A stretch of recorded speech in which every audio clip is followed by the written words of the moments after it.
Good morning. How we doing? Have we had a good time? All right. I've had a blast, and I just want to thank everybody that had anything to do with me showing up here.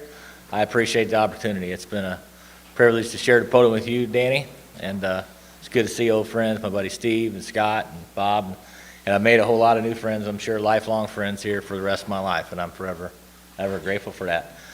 I want to thank all the guys who made the coffee and stood back there and made sure we had water and coffee to drink during this meal.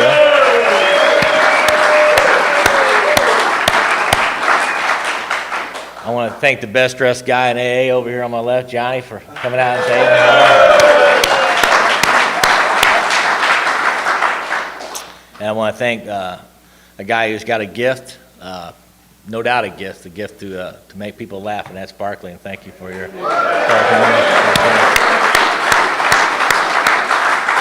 And I want to thank Michael for hosting me and hanging out with me and welcome me to Tennessee, and he's going to be riding back with me, and I'll wear that boy out before it's all over with. But so thanks to Michael, man, I appreciate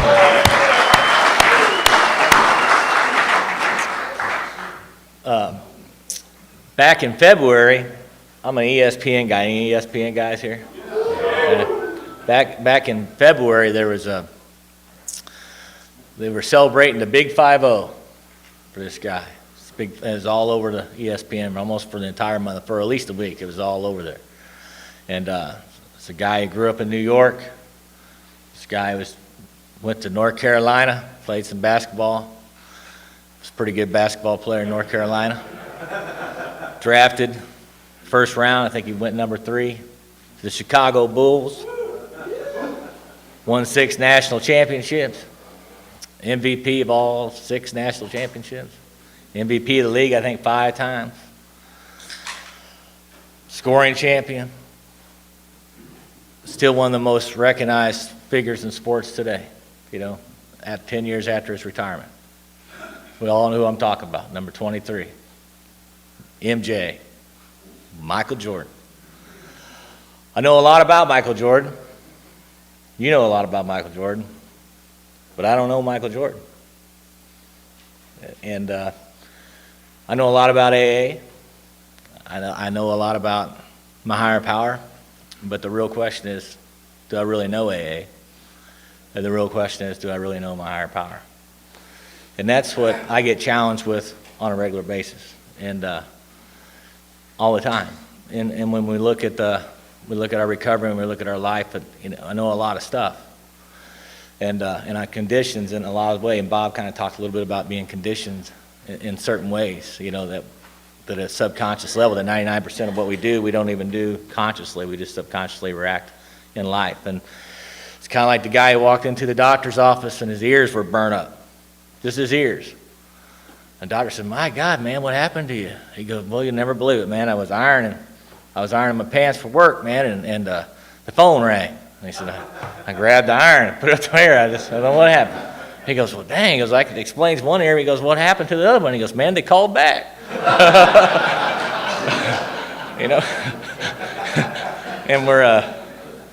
that's an unconditioned response, to life. But a conditioned response is, you go to a sporting game and they say, as soon as the flags come out, we just automatically stand up and remove our hats, we put our hand to our chest, and we all automatically, conditionally say the Pledge of Allegiance, our national anthem, and we're just conditioned to do that. And we come to Alcoholics Anonymous, and I shared it yesterday. There's 3 types of people that come to AA. There's those who make it happen, those who watch it happen, and those who don't know what's happening at all. And I shared that I've been all 3 of those guys. And I'm conditioned to what I'm around. My first couple of years in Alcoholics Anonymous, I was what I call a facility cripple.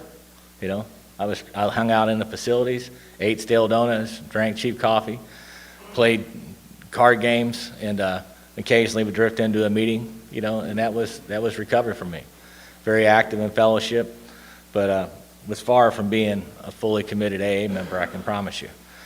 I had a hard time changing. I mean, I was just crazy how I dressed the guys. There was 3 guys at this facility I went to, and it's funny, we give them tavern names, we give them sober names in Alcoholics Anonymous, but these guys' names were Furniture Frank, Walking Frank, City Frank, and Big Don. And I had this chain-driven billfold. You know, I didn't have any money, but I had a chain-driven billfold, and I wore this thing everywhere. It was just, I had it for years. It was just part of my character. It was part of who I was. And I almost have a suit and tie on, and I have this chain-driven billfold, you know. And these guys hated it. They hated this billfold. In my first year of sobriety, walking into this facility, Christmas time, the old guys called me in there, and they said, "Harold, come in here." And I sat down, and they said, "We got something for you." I said, "What's that?" And they threw me a little brown paper sack. And I opened it up, and it was a 3-fold skin billfold. And they said, "Merry Christmas." And then Big Don reached behind the chair, and he pulled out a pair of bolt cutters. And he says, "Now we want that freaking off." You know. So I gave him the wallet, you know, and that was the end of that, you know. And so change was hard for me. But I get conditioned by who I'm around. You know, and one of the things I'm challenged with all the time, I have in my own sobriety and still today, is to ask myself 3 important questions all the time. Number 1, who am I around? Number 2, what's it doing to me? And number 3, most importantly, is it okay? You know, who's influencing me and what direction am I going? And, you know, I gravitated towards knuckleheads like me when I first got here. You know, I hang around a bunch of knuckleheads, and we were just knuckleheads, you know, in recovery. No real respect for Alcoholics Anonymous. Thought we knew a lot about a lot of stuff. Didn't care about how we carried ourselves in meetings, how we talked in meetings, what kind of language come out of our mouth. You know, and my attitude was, you didn't like it, go somewhere else. There's 700 meetings a week in this place. You know, knock yourself out.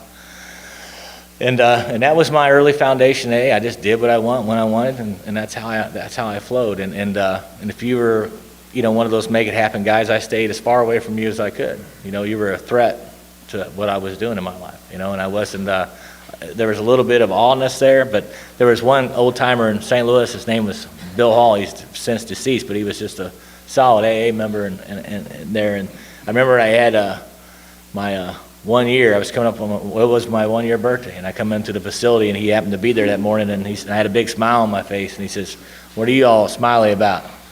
And I said, "Man, I got 1 year today." And he said, "Big deal." He said, "So you've been living the way you're supposed to be living for the last 365 days, and you want a prize, you know?" And it just tore me down. But I mean, it's really where my head was at. You know, I was wanting to be awarded and applauded and get accolades for trying to live a godly life.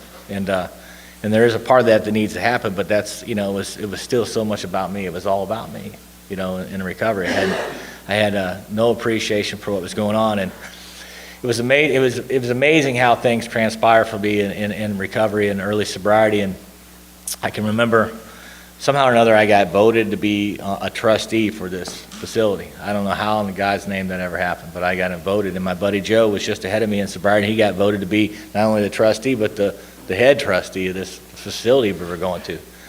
And we got voted in on a Tuesday, and a week later on a Wednesday, we went fishing for the night, and there was a tornado that come through St. Louis, and it wiped out the facility, blew the roof off it, rained in it, all the walls caved in, and was gone. And they called us and said, "What are we going to do?" I mean, we were as lost as deers in the headlight, you know, and I had no idea what to do. I had no faith. I had nothing. And I show up with Joe to this facility. We walk in, and it's just destroyed. And there's 33 AA meetings that go on here, and everybody's looking at us, "What are we going to do?" And I'm like, "I don't know what we're going to do." And I said, "Joe, what are we going to do?" And Joe said, "We're going to pray." I said, "Let's just pray." It was 9:30 in the morning, so we went out on the front porch of this place, and we just prayed. And I didn't know how to pray. I just listened to Joe pray. And Joe prayed. And he said, "Now let's go down the street." So we went down the street to this church, this Catholic church down the street, and we said, "We're in a dilemma. Our facility's beat up, and we need a place to have some AA meetings." He says, "Well, I'm sure we could probably help you, but it's going to be a little bit of a process. We got a committee, we got a board, we got a council, we got to go through. We can't just say yes today, but we'll get back to you." Joe said, "That's not good enough." So we went on, and so we went to the next place, happened to be another Catholic church, and we went there, and Father Nienhaus was his name. I'll never forget it. Father Nienhaus come out, and he said, "What's going on, boys?" I said, "We just had that little tornado or a high gust of wind come through, blew the roof off this place. We're in trouble, we're in dire straits, and we need some help. We need a place to have meetings." He goes, "Well, how many of those meetings do you got?" We said, "Well, we have 33 of them." He says, "Well, you can bring all those meetings here, but Thursday night, because Thursday night we already got an AA group here. but you're welcome to bring that group here for as long as you need. And so within an hour, we had a place to have 33 meetings at Alcoholics Anonymous, within 1 hour. And I was just blown away by how the Spirit of God took care of that whole situation. I was just blown away. I still get blown away by thinking about it today. And we were there about 4 or 5 months before they finally rebuilt the place and got us back in there, and the thing goes on. And it had a huge impact on my life, how God works in this fellowship, and that we're part of a bigger picture than what we really think. And it was a game changer for me, that whole experience. And I had a whole new appreciation for AA. And then it got a little grandiose, and it was like, well, we got a lot of complaints. There's too much profanity going on here. The women were complaining. So we took Joe's kids and we had some signs made. They made them for us. They were just whiteboards, and they made them for us. And it says no profanity, and big psychedelic covers. And we went and put those up on a Sunday night in the clubhouse. Come back the next day, and every cuss word in the English language was written on it. So I got a real fast lesson. We ain't changing nobody here, brother. Not directly anyway. So, but that was my early sobriety. I was definitely a facility cripple. I was just paralyzed and conditioned in that way. And finally, I had the people that, if you want to call it, rescued me out of that place. And said, there's a lot more to this thing in AA than what you're a part of here. And they took me out into some different groups around St. Louis, and I got to see what a real AA group looked like, and what a real function looked like. And I was immediately attracted to it, because there was just a lot of craziness going on in the groups where I was at. And I mean, how crazy was it? I mean, we were just a bunch of rebel dogs, man. I ran around a bunch of rebel dogs just like I did when I was locked up. I mean, we just had a bunch of rebel guys, and we were staying sober, but we had no appreciation for recovery. And I remember we had an old group that met there at this facility on Tuesday night. And some guys come in with this idea that they were going to take over our meeting. They had a group conscience. We were out smoking cigarettes, and somebody said, hey, they're having a group conscience in there. We said, what? And they said, yeah, they're having a group conscience. They're going to change the format of the meeting and everything. So about 8 of us piled in there and said, what's going on? We're going to change. We ain't changing nothing, And we were ready to throw down with them. We were ready to have a regular MMA match right there in the middle of this facility. You ain't changing nothing there, Jenner. And they left. I mean, we strong-armed them right out the door. That was the end of their little show, But that's just where we were at in early recovery. And it went on like that. And I had a nun. Her name was Sister Rita. And I would share in the meetings, and sometimes I would share, and she would say, Harold, you have such beautiful words and beautiful things to say, but you need to clean it up, It's all great, but then you just devalue all of it with what comes out of your mouth afterwards. And of course, I just couldn't even look at her then. I just walk away mumbling, screw you, sister, under my breath, But that was just where I was at. But it had a huge impact on me, on my character and who I was and where I was going and how my life was going. And that started my journey. And that was my conditioning and foundation in AA in the beginning. And I wasn't much use. And people say, or I'd hear about a district meeting, or I hear about a GSR, or I hear about somebody going to the area assembly, and somebody asked me, do you want to go down and check out the area assembly? And somebody say, you don't want to go down. That's just a bunch of politics. Just a bunch of nonsense. You want to get some good resentments, go down to the area assembly. You'll walk away with some good resentments, So that became my conditioning for that. I didn't want nothing to do with it. I didn't want nothing to do with anything in AA. I just wanted to go to meetings and everybody just leave me alone, and that was really what I was about for a long time in recovery. And you see where that got me. It almost got me to where I hung myself. That's where that took me to. And I had to get around different people. And sometimes in recovery we have to change the people, places, and things we're in recovery. Not just when we get here, but sometimes that shift has to take place in recovery.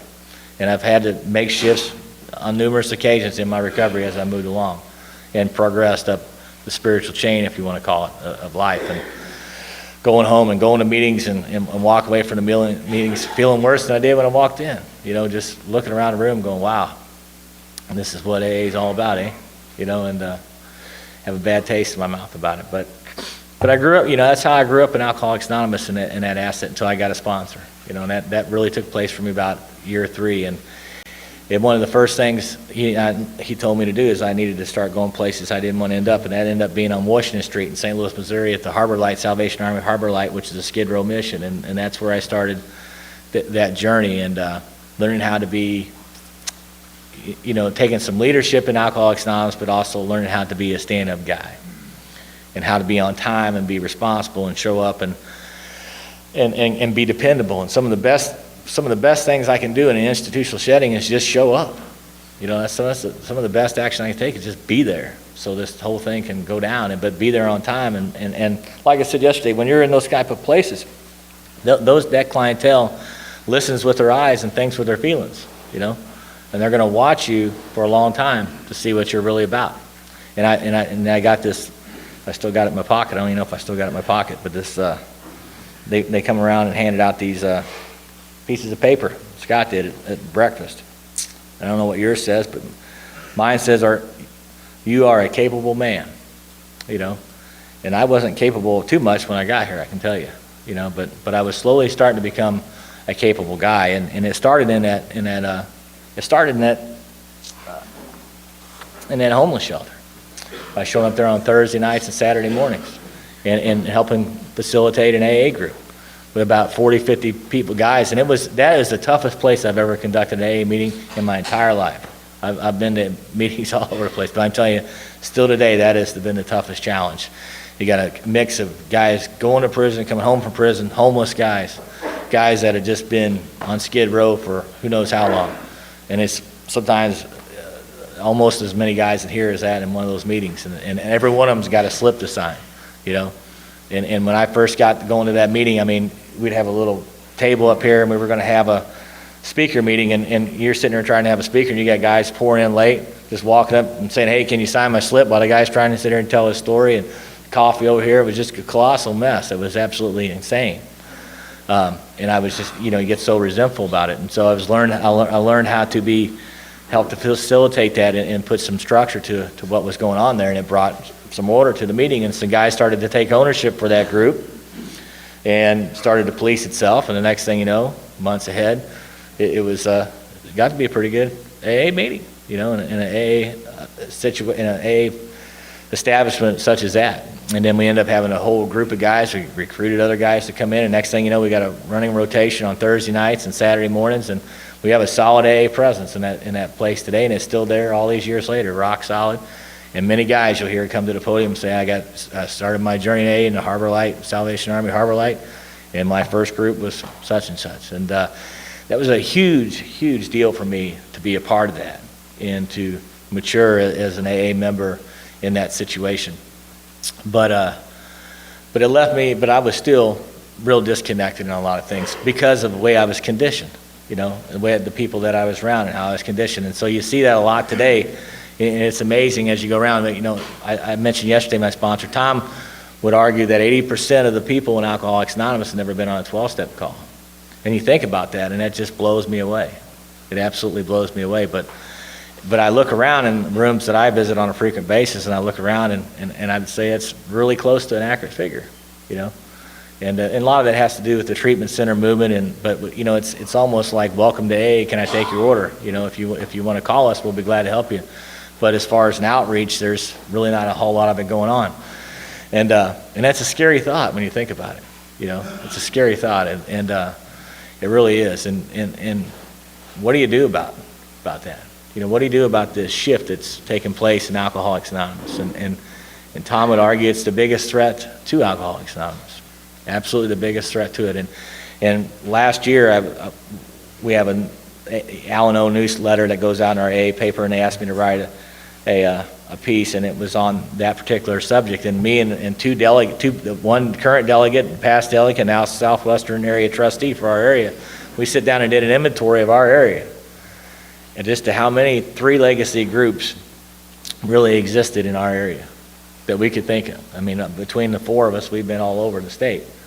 And in my area, I'm ashamed to say I could only come up with about 14 from the top of the state to the bottom that I would say that fall and meet the definition of what a 3 legacy AA group looks like. With just in St. Louis alone, close to 900 meetings, period.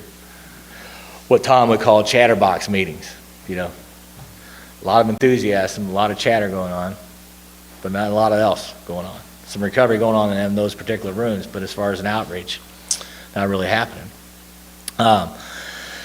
So I grew up in that culture. In my first real home group, which this is called Working with Others, which was a three legacy home group, really changed my life. It changed so much for me to become a part of that group right off the bat, because I got to learn, and I was conditioned. I had a sponsor who said, hey, you need to go and participate in the group conscience meetings.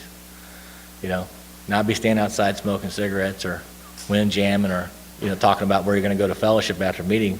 You need to respect your group, be a part of it. Either you're in or you're not, So I had to start going to group conscience meetings, and I had to start listening to these folks. And over time, started understanding what these jobs were and what they did, and most of all, just be committed to it, committed to the process. I didn't have to necessarily run for everything, but I needed to be a committed member to Alcoholics Anonymous. I needed to be a committed home group member. I needed to be that, and I wasn't that. It was still my agenda. If I felt like going, I would go.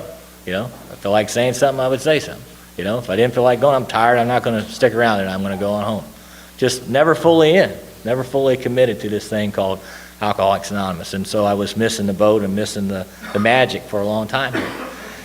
But I finally started going, and I started listening. I started hearing what was going on, and it started having an impact on me. And I started to get invited to do some things. And one of my first, I got elected default to be the DCM because the current DCM had to move to Arizona. So by default, I became the DCM early in my recovery, and I got a chance to meet a lot of people, to go around and meet a lot of groups and do a lot of things in Alcoholics Anonymous that I never knew really existed. I really wasn't qualified to do those things. I mean, I really didn't have, I hardly was barely into the steps, didn't have a lot of things going on, but I had an enthusiasm, and I started to have a commitment to this thing. I served on a special needs chair, and I did that for quite a long time, working with special needs. But then ultimately where things took off for me was in 1993 is when I got invited to go into the corrections system. And when I got invited to go into the corrections system, the corrections area in our area was a total disarray. It was totally messed up. And what I mean by that, there was somehow or another in Alcoholics Anonymous, and this may happen in your neck of the woods, but it definitely was going on in Missouri. There was like a Berlin Wall right down the middle of the state. And there was almost a civil war at times between the western side of the state and the eastern side of the state, to the point that it was pathetic, to be honest with you. And when it came to service work, even within our own area, trying to do service work in that area, it's like, hey, you can't come over to Franklin, Tennessee, because you guys are from Brentwood, Tennessee.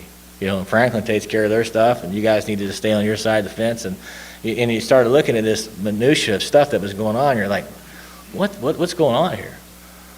This is absolutely insane what's going on. I mean, if we had boundaries and we had borders, I mean, how in the world could Bob come from New York and go to Akron, Ohio? I mean, that would be a compromise to what you're suggesting here. We wouldn't even be started. And so that's the kind of stuff that was going on. So as we grew in corrections, and as we started to grow in our team corrections is what I call it, we grew outside the area structure because of that. And, we had our own conference called Breaking Down the Walls, which we had one day event every year called Breaking Down the Walls, which all the people in corrections, we have a lot of correction stuff going on. And after the third year, and Tom helped come down and do a big part of that for us early in the corrections game. And the year he came down, almost all the area officers came to this particular event. And it was a groundbreaking day for our area when it came to corrections. And we really got into the crux of what Alcoholics Anonymous is really about, how we're a team here, how we're unified in traditions. We're supposed to be a collaborative effort trying to make this thing happen. And it was a game changer not only for our state. Team corrections flourished inside the area. Corrections top to bottom in Alcoholics Anonymous, and at least in Area 38, is as rock solid as it's ever been since I've been in recovery.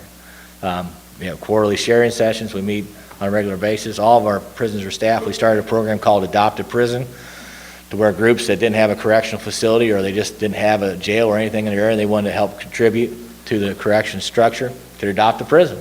We are going to adopt this prison. We're going to give you money for books and literature. There hasn't been a prison in our area had a need for literature or books or any of that for years now.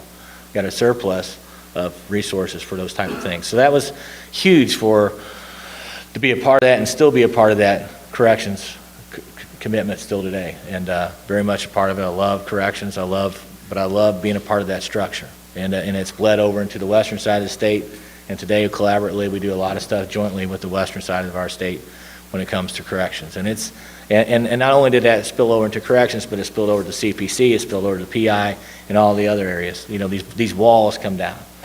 And I'd ask people, I'd say, why do they do this? Nobody could ever give me an answer why stuff happened. It was always a conditional thing. It was kind of like the little kid that went to his mom at Easter time, and they're getting ready to cook, and he's watching her, and she gets the hams out, and she takes a big old carving knife and whack, slices off both ends of the ham and puts it in the pan and shoves it in the oven. And he's standing there, and he says, "Mom, why'd you just do that?" And he goes, "What do you mean?" She goes, "Why'd you whack off both ends of the ham?" She goes, "Well, your grandma taught me how to do that. She's out there in the living room. Why don't you go ask her?" So he walked out there, and he says, "Grandma?" He says, "I got a question for her." She goes, "What is it, son?" He says, "Well, Mom in there, and I was watching her make the ham, and she whacked off both ends of the ham, and then she stuck it in the oven." And I asked her why she did that, and she said, "To come and ask you," because she said she learned that from you. "So why do you do that?" She goes, "Well, hon, you need to go down and ask your great-grandma down in the basement." He goes, "That's who I learned it from." So she went down and asked the same question to her great-grandma. And great-grandma goes, "Well, son, I don't know why your grandma and your mom do that. But the reason I did that is because our pans were so small and our ovens were so little when we were growing up, the ham would never fit in the oven." And I think that's somehow or another we get conditioned that way. And not just as individuals, but as groups, as districts, as areas. And we get this stuff goes on and nobody can tell you why. You know, and you sit in dismay going, why are we doing this? You know, if we do an area inventory, a group inventory, why are we doing what we're doing? So, you know, so that was a huge thing to be a part of and watch explode into our area. And it's an awesome experience to see that and see that it can happen. In our prison group, our group is called Living in a Solution. Meets every Monday night. It's a 3 legacy AA group inside that prison. About every service position that can be served as far as in a prison setting. We have a GSR, we have a secretary, we have a grapevine rep, we have a treasurer. Guys donate through green checks to help support. We don't have coffee, but we do have literature and other things. And whether they give quarter a month, they're inspired to be within the 7 tradition of being self-supporting and helping to contribute to the group. We have a humorist chair, which is always a piece of work every Monday night.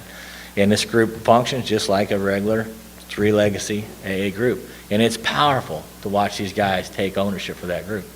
It's awesome to sit back and watch the passion that goes in when it's election time and who's going to stand for what. And doing the 3 legacy countdown and 2/3 majority and watching these guys get voted in for these positions. And they take great pride in it. And it's awesome to be a part of that. It's awesome to be a part of that. And grow in that in that situation. But you go out and you got to ask yourself the question, you know, and it bears it. And you sit there and think, and I'm looking at this inventory we did of our area and our state and looking and saying, there are 14 groups in our entire area that would fall under the definition of what a 3 legacy group looks like, meaning that it embraces all 3 sides of the triangle: recovery, unity through the traditions, service through the service structure. And then taking it in. And I can remember being with Tom, a couple years ago, and we were somewhere in North Carolina, actually in his home state, doing some deal together. And he was doing a workshop and talking about this particular subject on 3 legacy. And afterwards, we were sitting there talking, and this lady came up that he had known for years in North Carolina. And she says, "Tom, how are you?" And she said, "I'm doing good." And he goes, and you know my group, you've been over there many times, spoken at anniversary. She goes, "Yeah." And he goes, and she said, "You know, our group's a 3 legacy group, don't you think?" And Tom said, "Well, you know, I hate to break to you, but it's far from it." And it was almost like sticking a dagger through that lady's heart, you know. She goes, "Well, what do you mean?" And he went into what that looked like to her, and it was a big disconnect. You know, she walked away under the delusion that, you know, they were really embracing what this thing of AA is all about. So that's my challenge to you. That's my challenge to every guy here is where are you at with that? You know, where are you at with it? Where is your group at with that? Does your group embrace all 3 legacies of Alcoholics Anonymous? Do you go to your group conscience meetings? Do you support your group conscience, people that are in your group consciences? Do you give a little praise to your GSR once in a while for going down and taking time to do all that work, and the IR that goes on and does the stuff, and the people that go to the Southwestern Area Trustee or Convention, you know, in our area and do these different things? Do you support them? Do you give them praise? Do you thank them for their duties shared? Do you support the structure? And most importantly, I think the biggest piece of it all is with the fundamental piece that gets broke down in AA groups that I see, that I experience, is the outreach program. If I come around to your group right now with a compass, pulled out a map and said, this is your AA group, and I put a compass down and I drew a 1 mile circle around your group, what kind of outreach to the community is your group providing? Could I go walk 2 blocks down to the library and say, is there a big book in the library next to your home group? Can I walk down to the hospital and there's contact information, how people in the ER that maybe have an alcoholic condition going on, that they can reach out to you, that they know where you're at, that your group's at? Can I walk down to the church that's 2 blocks down the road into the priest or to the rabbi or to the parishioner or whoever's in charge of that and saying, hey, do you know that there's an AA group down the road? This is the name of our group. This is when we meet. This is what we're about, and this is how we like to help you. Can I go down to the men's shelter that's, a half mile from your place and walk in and say, hey, did you guys know that we have an AA group down here, a great group of guys that would love to come down and, invite your guys to come to the meeting? We'd even like to provide a ride. If you guys don't have rides, we would like to provide a shuttle service for you guys to come down. I mean, if that kind of inventory went on in your home group right now, what would it look like? And that's what I see as the biggest disconnect, in Alcoholics Anonymous, that we've been conditioned, and Bob could probably speak more to it than I can, but I mean, we've been conditioned for a long time to behave in a certain way, and nobody can tell me where it came from. The age just kind of got watered down and watered down and watered down, and here we sit, and there's not a lot going on. It just seems like it's a lot of order taking. Welcome to Alcoholics Anonymous. Can I take your order? You show up, we give you a newcomer's packet. If you need help, call us, buddy. We'll be here for you. And how many of those cats actually outreach and call you? So it's a big disconnect that I see in Alcoholics Anonymous. So we all know a lot about Alcoholics Anonymous. We all know a lot about it, Know a lot about history. We can know a lot about pictures. We can point to people and tell who they are, but do I really know what Alcoholics Anonymous is really about? And do I engage in it? And I didn't for a long time until I got good sponsorship in my life that changed all that for me. And it made me a better guy in all facets of my life. I was talking to Joe on the way in, he was sharing how traditions are such a big part of his corporate structure for his company, which I think is awesome, And it carries and it bleeds over into everything that we do in this type of structure and this type of commitment. But it boils down to commitment. The decision is not the same as a commitment. If I'm really committed, I'm all in. No holds barred. If I'm committed to the home group, I'm there unless I'm dead or on vacation. And I do a lot of weekend stuff for Wednesday nights while my home group's on a Wednesday night, because I'm always in town on Wednesday night for the most part. And I'm there every Wednesday. Show up early, love my home group, AA on the rocks. If you come to St. Louis, you can come to the group, it's rock solid. And it's a solid 3 Legacy group. I'm glad to report it's a solid 3 Legacy group. And we do have an outreach program, not only 1 mile radius, but we're collaborated with the CPC in our district, District 2, which they've been having a series of meetings over the last quarter, where their goal was to get 30 volunteers, which they did. They exceeded that goal, and then they created a whole outreach program for the entire district in the CPC network. And they just had an actual big deal with the Washington U Med School this past Friday when we were down here yesterday, a couple days ago, where they did a whole presentation to medical students at WashU as a part of that particular program. So if you think about the history, and we're all stewards, we're all sitting here today, we're stewards of Alcoholics Anonymous. Every guy in there, I don't care if you're 90 days sober, 40 years sober, whatever. We're it. We're the future of Alcoholics Anonymous. And it's easy to go back and have them chatterbox meetings. Man, we're going to hook up. We're going to go do some great fellowship. Because that's what he asked. If I ask somebody, if Bill Wilson and Dr. Bob come in and set you down in a booth and said, tell me about your work. How do you embrace the 3 legacies of our fellowship? For most of us, it probably, well, man, I go to my group every week, man, and we got a sober softball team, man, and we go on some float trips, man, and we go to some pretty cool conventions, man, and we go bowling once in a while, and once in a while we get a new guy around, man. It's pretty good stuff, and I think that's what we get a lot of, unfortunately. It's unfortunate, but I think that's what we get a lot of. So that's my challenge to you. Is just we're the stewards of Alcoholics Anonymous, every guy here.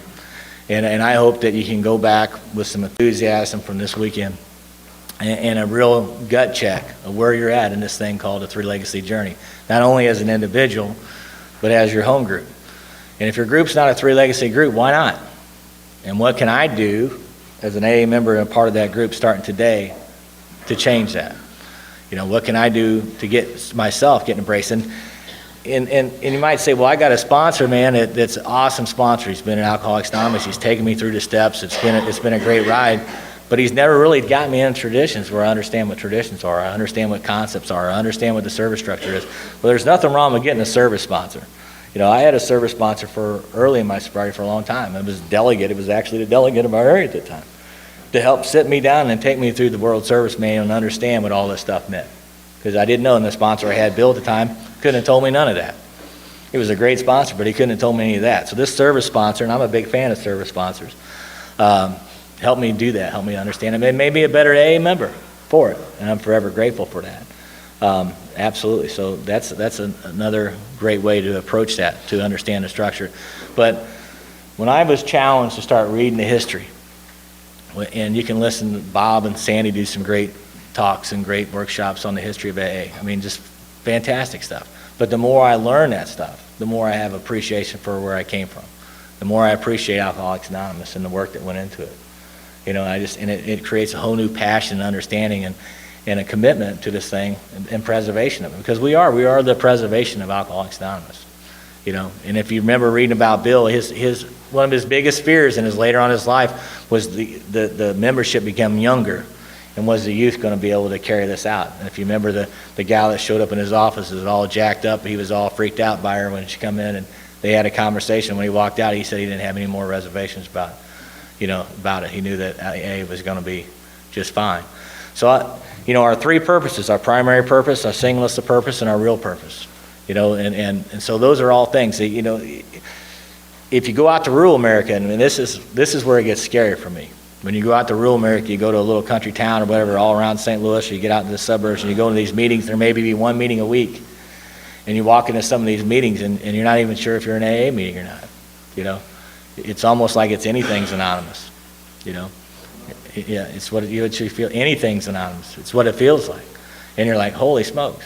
And there's no real observant to singleness of purpose. There's no embracing of what Three Legacy looks like. It's just like, hey, this is all we got. Here we are. Welcome all. And that's another dangerous aspect to this thing in AA. And again, we're stewards of that. So how do you deal with all that? And you can have workshops just on that subject alone, singleness of purpose. It's a big, big deal. So all these things play out. But so again, I know a lot about Alcoholics Anonymous, but do I really know Alcoholics Anonymous?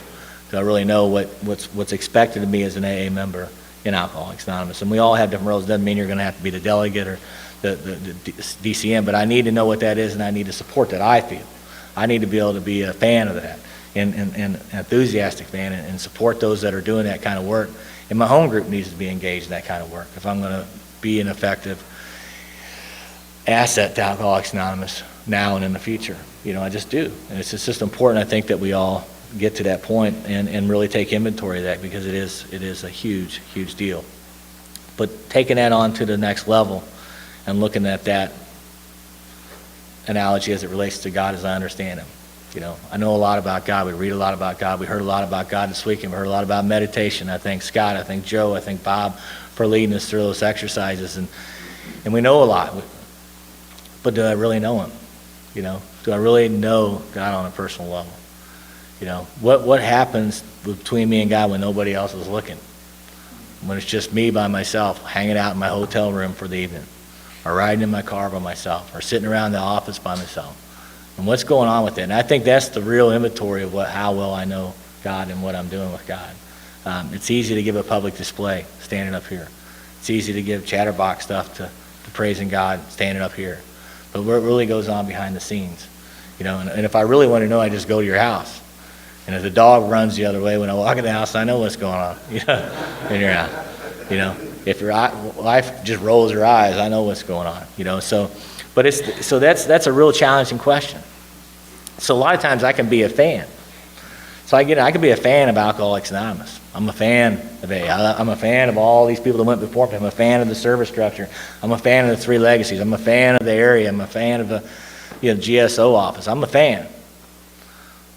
But am I really a committed member to it? Or am I just an enthusiastic fan? You know? And there's a big difference. And the question is, where do I stand on that question?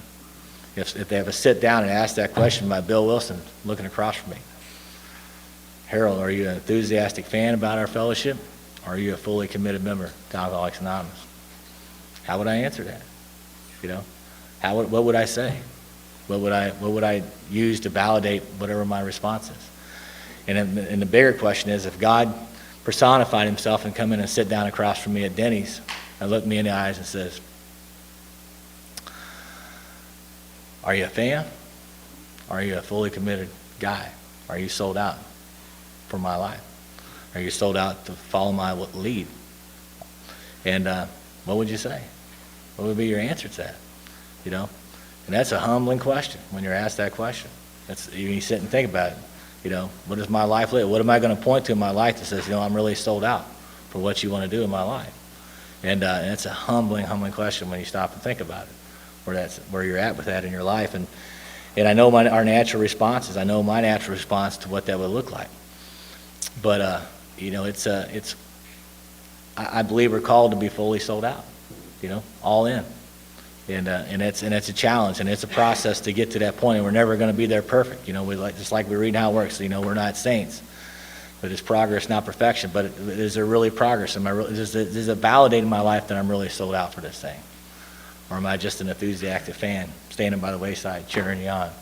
I love this thing, and it's all evident in my actions. You know, it's all evident in all the things we talked about over all the weekend. Everything Danny talked about, it's all in. Danny said it many times this weekend. You're either all in or you're not. You know, what's your choice to be? Our book says, you know, God's is or he isn't. God's everything or he's nothing. What's your choice to be? So that's where we get to this thing in Alcoholics Anonymous. So I don't know where you're at on that journey. I really don't know where you're at.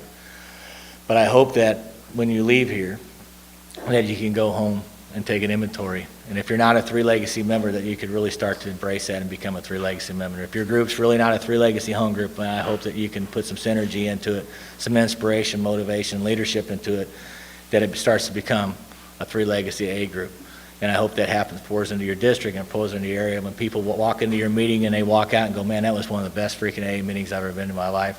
And I want to go home and I want my AA to look like that. And I'm hoping, I know that's what goes on in this conference. Because I know there's a lot of guys that went back and started conferences or groups or their own retreats off the foundation of what this group's about. And that's what you want your own group to. But that's the same with your sobriety. You know, sobriety is like colds. The question is yours contagious or not? You know, can people catch what you got? You know, and that's a real important thing. So that's my challenge to everybody here, that we get to that place. So in closing, I know we're all sober today, at least I hope so. I don't know how surrendered you are. I hope you are a little bit more surrendered today than you were when you walked in here on Friday. And I don't know if you're sold out, but I am. So are you sold out? Yeah. What do you say, Barkley? It's Azaz? Ah! Thanks, guys, for letting me do it.